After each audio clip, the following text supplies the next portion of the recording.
All right, let's head inside the Chicago Bears war room. The season and the jobs of the Bears head coach, the Bears GM, and many, many more, depending on Andy Dalton. It's all riding on Andy, who turns 34 this upcoming season, struggled in 9 games as a starter in Dallas last season, replacing the injured Dak Prescott. And look at his past 5 seasons, not a single winning record, though he was selected to a Pro Bowl 5 years ago in 16 starts with a 6-9-1 Bengals team.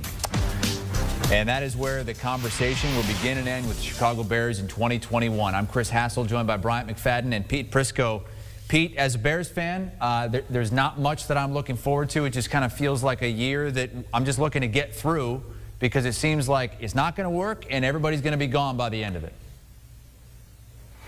Yeah, and Andy Dalton's a stopgap quarterback. Nick Foles isn't much better than that, so clearly they need to do something about that position moving forward. The question is, can the guys making the draft decisions be patient enough and willing enough to do something like that? And the answer is probably no. So I think you're stuck with one of those two guys, Chris. And, you know, you look around the roster, and there's also holes at some other spots. Right tackle is a concern. But more than anything, it's the quarterback position. You can't win consistently in this league without a capable quarterback, and Andy Dalton has proven to be okay, but remember, he's on a 1-year deal. Even if he plays well and they make it to the postseason and they won't be able to do much in the postseason, what's that mean for the future? All it does is stay the execution, I think, when it comes to the job security of the two guys at the top. So it's not a great look if you're a Bears fan this year, and I know you are a big one. Yeah, talking about job security, there is none, because only if Andy Dalton just plays out of his body, has an unbelievable season, I think there will be a new change of the guard there in Chicago, and deserving so, long overdue. Ryan Pace has held on to that job entirely too long when you look at the mishaps at the quarterback position solely. And now they're, you know, banking on Andy Dalton to deliver them and come through and play outstanding football. Who would have thought life after Jay Cutler would have been so bad? Since Jay Cutler left, it's been nightmare after nightmare after nightmare. And look at that, the list of quarterbacks since Jay Cutler. I mean, we all thought better days were coming for Chicago, especially at the quarterback position. But no, those days were not better. They were bad. And probably not this year either, unless, as Bryant said, Andy Dalton has kind of an out-of-body experience. We know the quarterback that we're going to get in Chicago this season, because Andy Dalton's been around for a long time, as I mentioned, turning 34 this season. Let's move away from the quarterback position for now and talk how they did in free agency. And I know Andy Dalton was one of those pickups, Pete, but when you look at free agency as a whole, they did do some things offensively. They brought in Damian Williams, the running back. They brought in wide receiver Marquise Goodwin. They tagged Allen Robinson. What do you think of how they've done in free agency so far? I think keeping Robinson was the smart move, and doing it on a tag was the right move. He quickly, by the way, signed that after they started nosing around on Kenny Golladay. He was a wise man to do that. But you know, look, they didn't add much to this team. In fact, they suffered some hits. You know, Kyle Fuller's not there anymore. That's a hit. I think when you look at the right tackle position, they spend a lot of money on Bobby Massey, and he's not there. They hope that Elijah Wilkinson can step in and play right tackle. That's a big hope.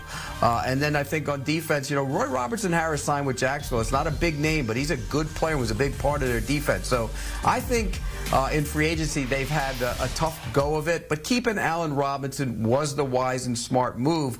The problem is he's going to end up playing with another quarterback who doesn't get him the football enough, or in situations where he should be getting it. Yeah, Allen Robinson definitely was the big fish for the Chicago Bears. Being able to retain him was the most important thing, and they were able to do so. But outside of that, how much better is this team from a year ago? I mean, you basically swapped cornerbacks in Desmond Trufant for Kyle Fuller. Desmond has been injured more than anything, so durability is a big concern when you look at his career going forward. So me personally, I say best case scenario, especially on the defensive side, they're probably a bit stagnant when you look at not moving, because they're pretty much the same team that they were last year. And I think that's a bad sign for Chicago Bears fans, because every other team in their division they've gotten better.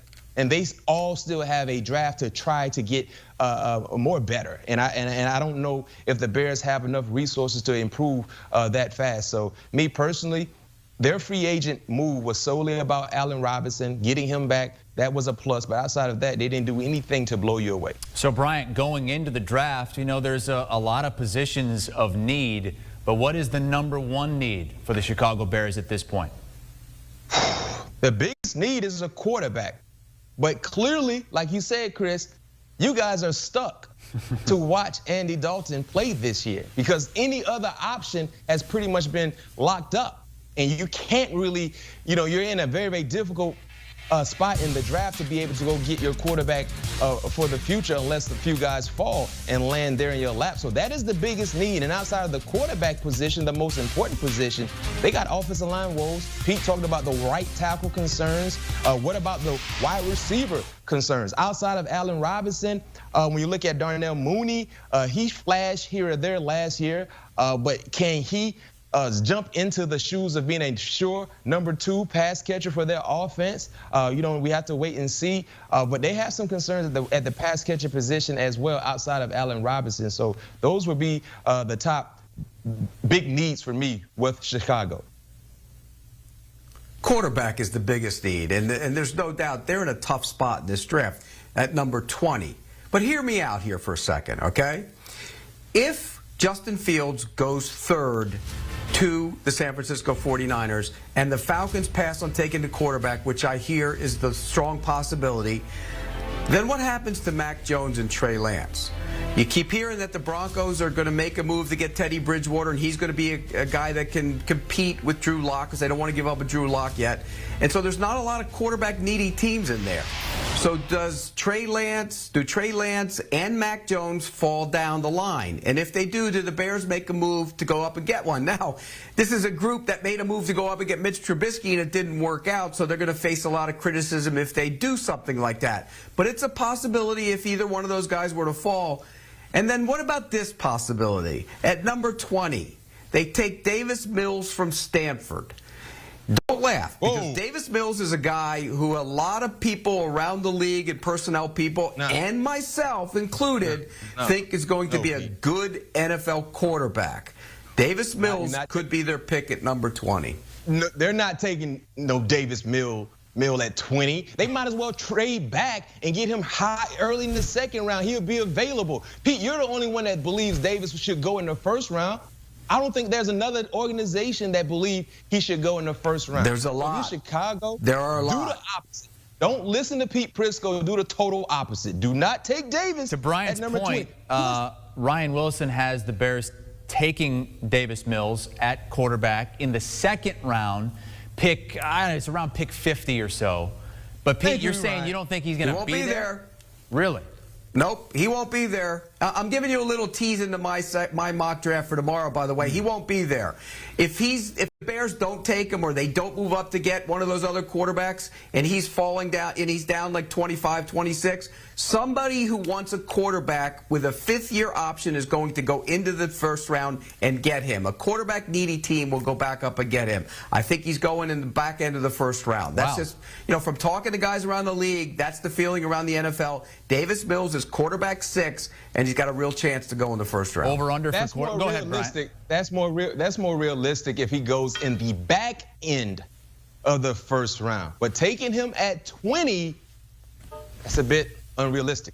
It's not quite the back 3rd. Almost to the back 3rd of the 1st round if he goes 20 to the Bears.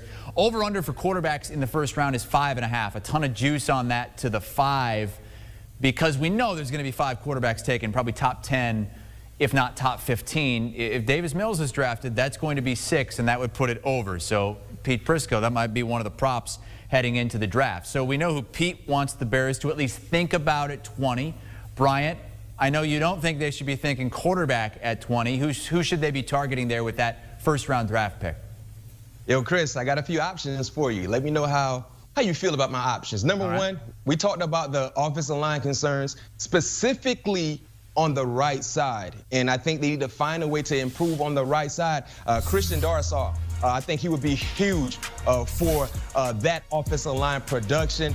Massive individual. I love his footwork. He plays with good hands, and he loves to be able to get dirty in the run game. So I think he could be a day one starter for them. He definitely will help the quarterback play, because you know when quarterbacks are comfortable in the pocket, they're able to go through their progressions and try to be as efficient as possible. And outside of offensive line, they got to go find some production at the wide receiver position. And if you go get guys that can catch the football well and run fast, I think that's an ideal match for whoever the quarterback is. Two names to look out for: Rondell Moore, talented offensive weapon from Purdue; Kadarius Toney, explosive wide receiver for University of Florida. Both guys are like joystick-like players. They do a lot. They can do a lot of dirty work in the slot. You know who you have in Allen Robinson. He's a perimeter guy, but being able to get some speed and some explosive playmakers to that offense would be great for Andy Dalton or whoever the quarterback is going forward. Yeah, Davis Mills would like one of those guys, I think, if he got him in the second round. No, if they don't take a quarterback in the first round, I'm with B-Mac. They need to take a right tackle. They need one in the worst way. And if Elijah Vera Tucker was somehow there, I don't think he will be. But Tevin Jenkins is a guy. We mentioned him earlier, and I think he's a guy that could step in and play right tackle. I think Elijah Vera Tucker could step in and play right tackle. He can play up and down the line. Position versatility is important on your offensive line. And you know, Vera Tucker was a guard at USC, moved to left tackle last year and did a nice job. You also see Jenkins, who played left tackle, but most people see him as a right tackle. So I think those are two possibilities, as well as Asante Samuel. I love Asante Samuel. He's one of my favorite corners in this draft. If he was an inch or two taller, he might be in consideration as the top corner in the draft. He knows how to play the position. His father taught him well since he was a kid.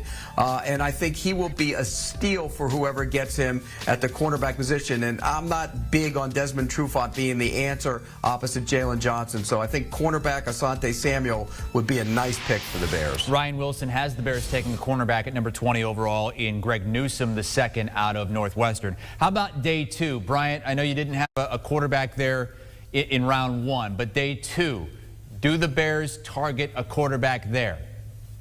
No question. And when you look at my options for day two for the Chicago Bears, it depends on what they address in the first round. So the first name I would like to highlight, Alex Leatherwood. If they don't address the offensive line concerns in the first round, you better believe they will do so early in day two. Alex Leatherwood could be a name to monitor. The same can be said for secondary play, primarily the cornerback. Aaron Robertson from UCF, very, very smart, instinctive player. I love his ability to go through his pre-snap reading the quarterback third step, being able to jump on routes, and he tackles pretty good as well for a corner. Then Kellen Mond. That's the guy that monitor as well. He played some of his best football last year for A&M, playing against only SEC opponents, and he put up real efficient numbers. For the first time, he was very, very accurate, consistently accurate there in that offense last year for A&M. And the final piece of the puzzle for me would be another offensive lineman that plays sound football, very, very smart player, and Wyatt Davis, a guard from Ohio State. He's done nothing but continue to progress at his collegiate career there at Ohio State. He's played big-time football, played under extremely bright lights. The moment is not too big for him, and that continues to add depth to the Chicago Bears offensive line unit.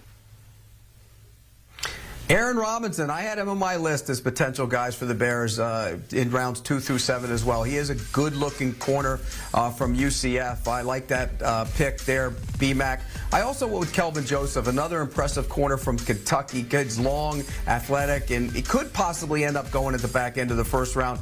Jalen Mayfield is a right tackle and a right tackle only, although some teams think he can slide inside the guard. Amari Rodgers, another quick little receiver. And I love Anthony Schwartz. He's a South Florida kid.